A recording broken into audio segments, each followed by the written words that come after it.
गुरुजनों, महिलाओं, बच्चों का बहुत बहुत स्वागत है और आप सभी को गणतंत्र दिवस की अनेकानेक शुभकामनाएं।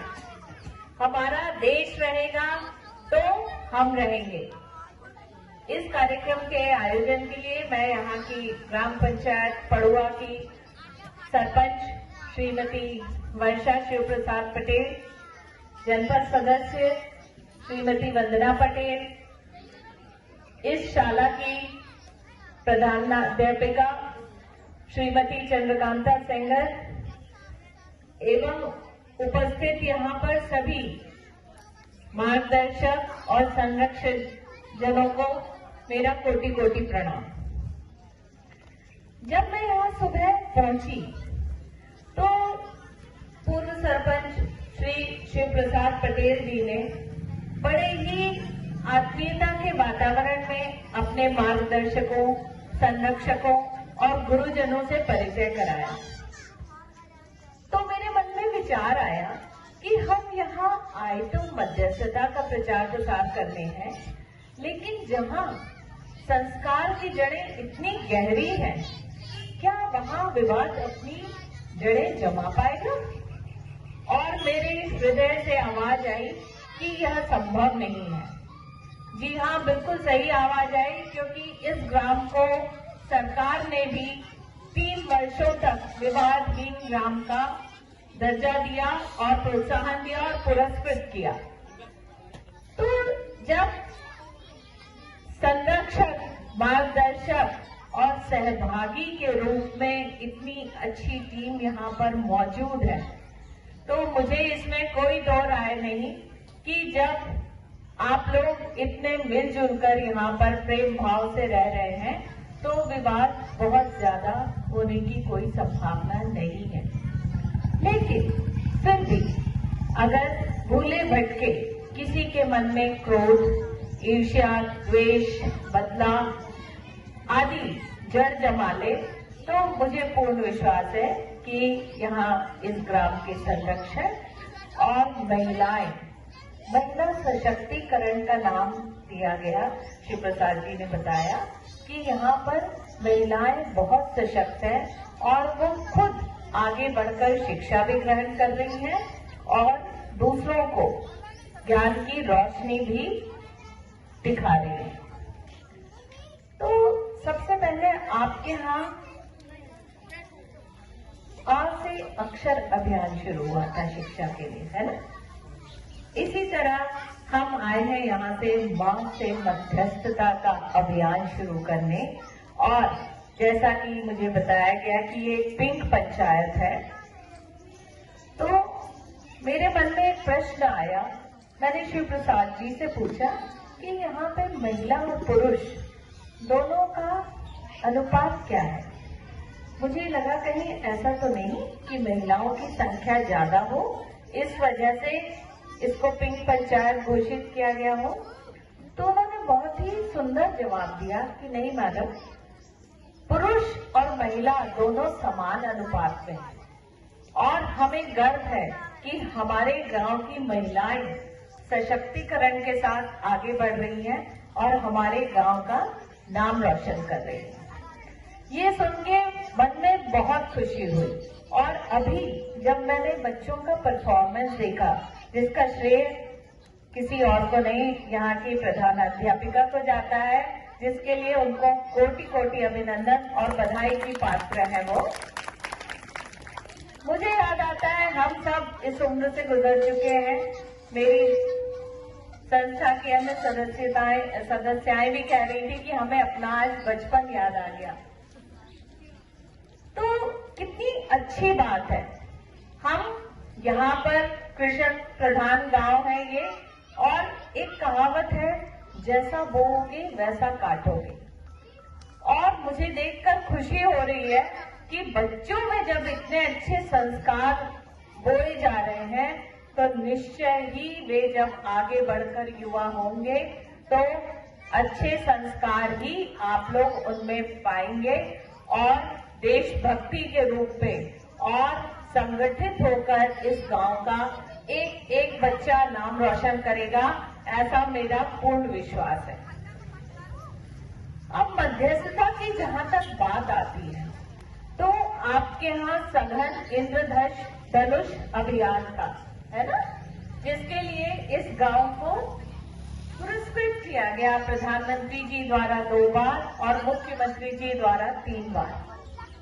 तो जिस तरह आप लोगों ने इंद्रधनुष में देखा, बादल फटना शायद सबसे बड़ी समस्या हुआ करती थी जिस पर कि यहाँ पर कार्य किया गया, है ना। प्राकृतिक आपदा है, उसको हम कंट्रोल नहीं कर सकते। कुछ चीजें ऐसी हैं जिन्हें हम कंट्रोल कर सकते हैं, कुछ चीजें ऐसी हैं जिन्हें हम कंट्रोल नहीं कर सकते।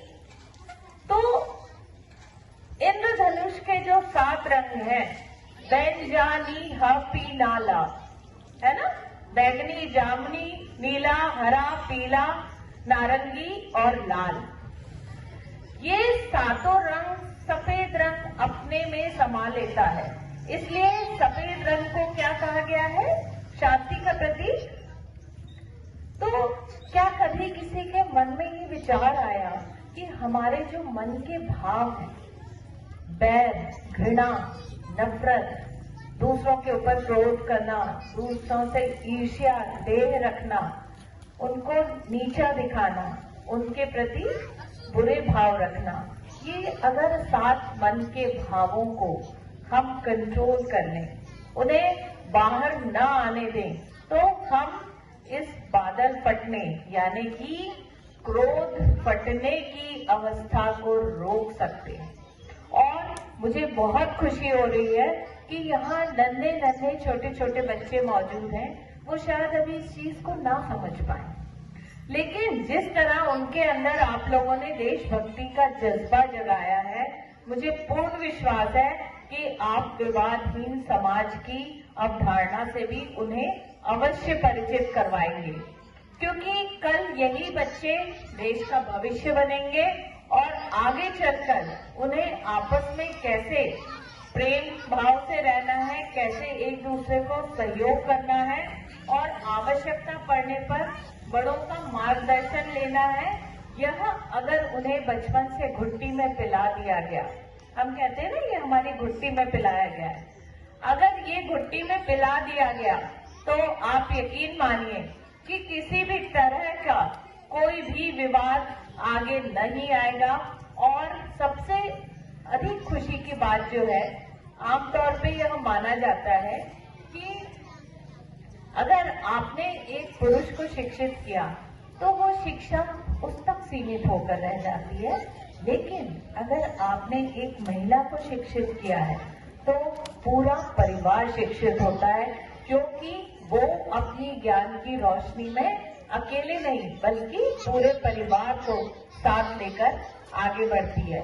और इसी चीज का गर्व हमारे पूर्व सरपंच शिव प्रसाद जी ने भी व्यक्त किया और जितने भी सभी सम्मानीय गणों से मेरी बात हुई, सबने इस बारे में प्रकाश डाला कि हमारे यहाँ की महिलाएं बहुत अच्छा काम कर रही हैं। तो आप लोगों को मैं बताऊं कि जो विकी संस्था है, हमारा उद्देश्य ही पिंक मैजिक यानी कि महिलाओं को और सशक्त बनाना, ताकि वे अपने अधिकारों के प्रति भी जागरूक रहें और साथ ही साथ अपने कर्तव्यों का भी निर्वहन सुचारू रूप से कर सके। मध्यस्थता एक ऐसा मोड है डिस्प्यूट यानी आपसी विवादों के निपटारे का, जहां पर हम न्यायालय में न जाकर न्यायालय के बाहर ही आपस में बैठकर बातचीत के द्वारा शांतिपूर्ण तरीके से अपने विवादों का समाधान करते हैं। अब ये बताइए कि आपके गांव में कौन सी चीज ज्यादा प्रचलित है? यहाँ पर डिस्पेंसरी है, डॉक्टर है, एलोपैथी के आशा कार्यकर्ता है, स्वास्थ्य केंद्र आशा कार्यकर्ता है, स्वास्थ्य केंद्र आमाहिनौता में। लेकिन अगर कोई छोटी मोटी बीमारी पड़ जाए तो उसके लिए फिर क्या व्यवस्था है? मेडिकल भी जाना पड़ता है। और छोटी मोटी अगर नजला जुकाम ऐसा कुछ हो गया तो घर में कोई वैद्य वगैरह यहाँ पर नहीं। अभी सामुदायिक स्वास्थ्य केंद्र बना। कुछ नर्स कोर्स की हुई बच्चियां हैं 8-10, तो वो बहुत अच्छा हेल्प कर रही हैं। कुछ नर्स का कोर्स किए हुए बच्चियां हैं जो आपके शरीर के स्वास्थ्य का ध्यान रख रही हैं। शिव प्रसाद जी ने बताया कि यहाँ पर घर घर में नेशनल लेवल के पहलवान और कुश्ती धारी लोग और कबड्डी के प्रति लगाव रखने वाले खिलाड़ी यहाँ घर घर में पाए जाते हैं, है ना।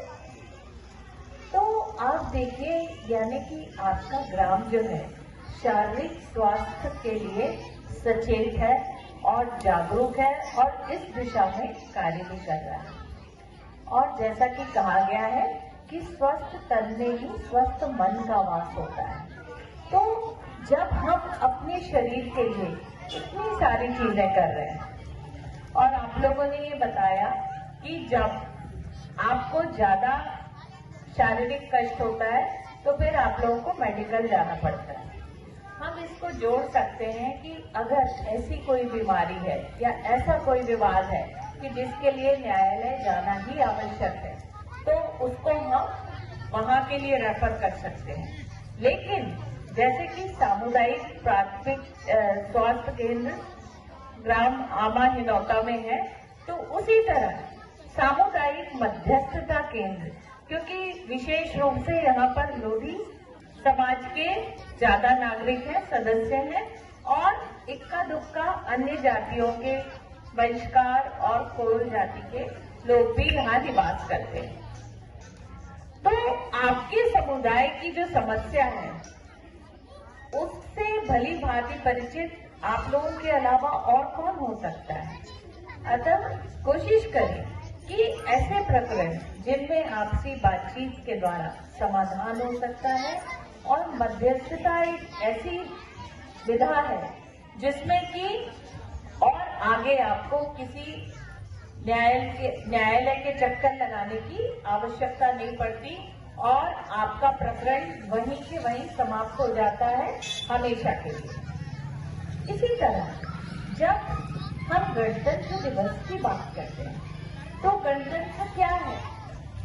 हमारा देश एक संघ राज्य फेडरेशन के रूप में जाना जाता है, जहां पर विभिन्न राज्यों के समूह को एक संघ में विलीन कर दिया गया है। यही अर्थ है ना गणतंत्र दिवस का। 26 जनवरी 1950 को हमारे देश का संविधान कार्य रूप में परिणित हुआ और देशवासियों को ये बताया गया कि एक हम संघ की तरह, यानी यूएसए की तर्ज पे हमारा देश एक संघ के रूप में कार्य करेगा और हर राज्य को अपनी अलग स्वतंत्रता स्वाधीनता दी जाएगी। लेकिन अगर संघ और राज्य के बीच में कोई विवाद होता है तो किसकी विचारधारा माननीय होगी?